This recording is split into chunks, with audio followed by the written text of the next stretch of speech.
Our team is out in the wilderness and has run into some trouble. The weather isn't cooperating, experiments are failing, and time is running out. Even though things may not be working as planned, spirits are high and exploration of this new place continues. Welcome to the fourth part of the new North Pole of the Winds.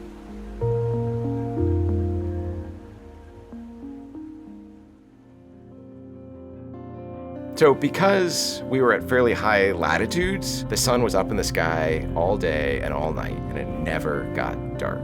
The midnight sun was never something that I expected I would see, but after I saw it, I was like, wow, this is one of the coolest things I've seen in my life. It was really quite disorienting being out there with the sun around us 24/7. It was a little weird the first night because we were out hiking until about midnight. You have to wear sunscreen because the sun's out the whole day that you're outside, which is just so cool. What an amazing part of the world. And it's very obvious to me how, like, back in the old book with Hobbes talking about his experiments, how they would just get up at 1:30 in the morning and start doing things because everybody was awake and they had the daylight to do that. It almost felt like that was something that we should have been doing, just throw clocks to the wind and do things when we wanted to do them. I feel like whenever I'm camping here, it's always kind of scary to get up and go to the bathroom at night, but there it was nice, even though there could have been polar bears. I think that was my main concern for getting up in the middle of the night. I like to cook. I like to eat, therefore I like to cook. The first night I volunteered to make a spaghetti dish. Well, making food for that many people is always tricky. I could not get the water to boil for the pasta, so I wrapped my jacket around the pot, and unfortunately got too close to the flames, and so the jacket was on fire, and I had to stomp that out. And I don't think anybody ever noticed that there were parts of jacket in the sauce, but it was still fairly tasty, I thought. Well, I'm definitely not a picky eater, so I wasn't, like, turning my nose up at anything. They were actually pretty good. Everything's worth it for a good pot of pasta.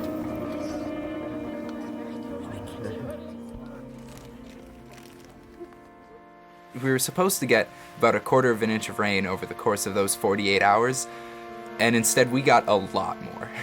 But that didn't deter a group of us from going on a pretty epic morning hike. It was amazing to be able to see from a higher vantage point that wasn't an airplane flying in, seeing the expanse of the ice sheet in front of us and how astonishingly big this island is.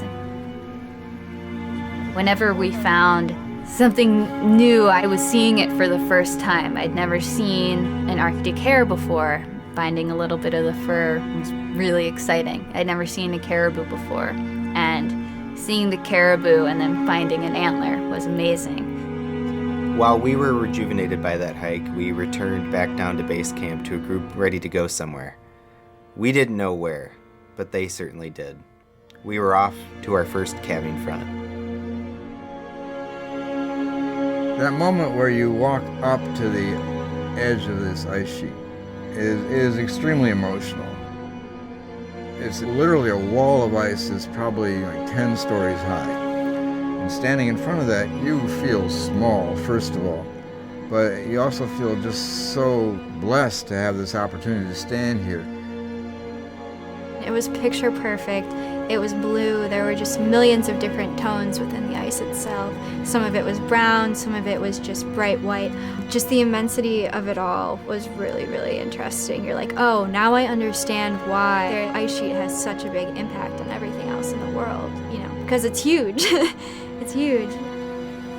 And it was so fun to be able to hike with everybody, and we're flying the drones around, we're taking different measurements, we're having fun, we're telling stories all in front of this thing that has centered us all.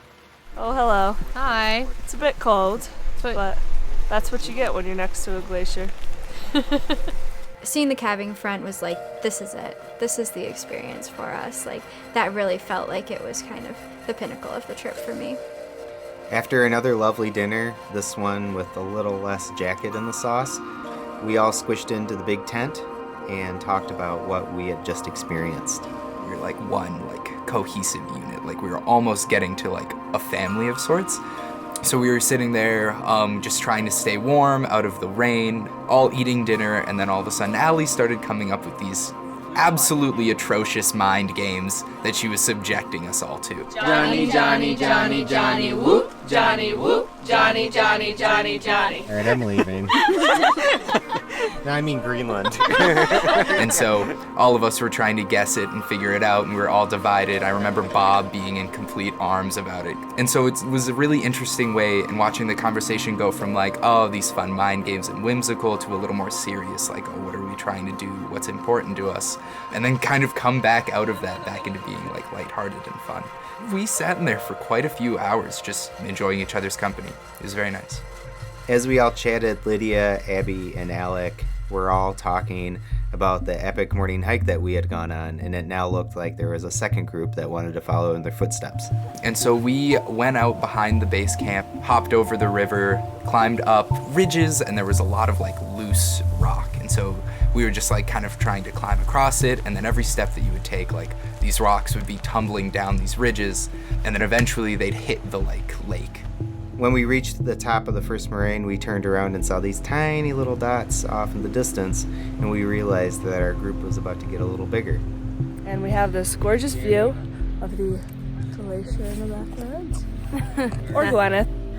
We got a couple men down here, just so tiny back there. So tiny. The evening hike that we went on is something that I think about a lot.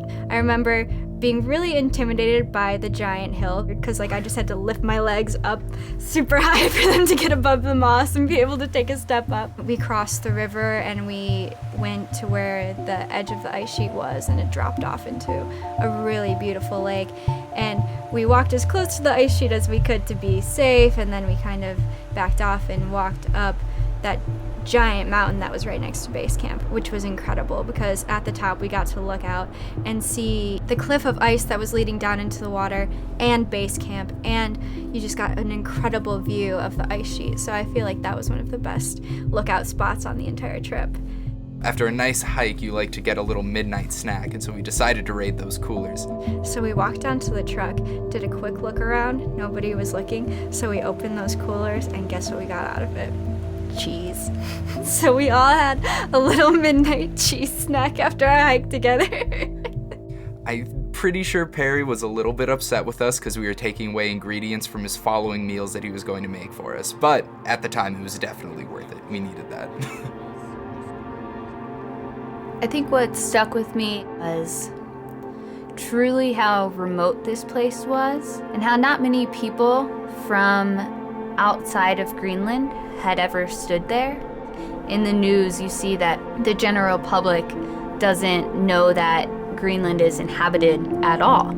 I think it's hard to care about a place if you haven't seen it or laid eyes on it, and the Arctic is seen like that, where it's seen as barren, but we don't think about the grand scale of how beautiful it is and how necessary it is for life and how it needs to be protected for both the whole earthly ecosystem as well as for the people that live there and are surviving there and have been there for thousands of years.